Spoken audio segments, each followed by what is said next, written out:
దేశ స్వాతంత్రంలో కీలక పాత్ర పోషించినటువంటి ముస్లింలు, ప్రాణత్యాగం చేసినటువంటి ముస్లింల్ని ఈ రోజు నాయకులు విస్మరించారంటూ అసదుద్దీన్ ఓవైసీ అయితే ఒక విమర్శ చేశాడు. ఈ రోజు ఎర్రకోటపై ఒక్క ముస్లింల గురించి కూడా చెప్పలేదు అంటూ.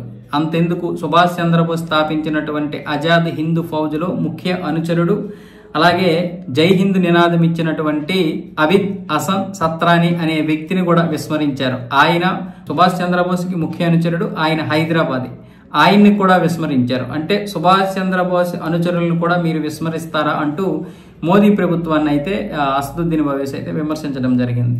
అసలు 1947 కంటే ముందే మీరందరూ కలిసి ముస్లిం హిందూ అన్న విధంగా దేశాన్ని విభజించి 2 ముక్కలు కూడా కాదు 3 ముక్కలు చేశారు. ఇటు బంగ్లాదేశ్, అటు పాకిస్తాన్, మధ్యలో భారతదేశం.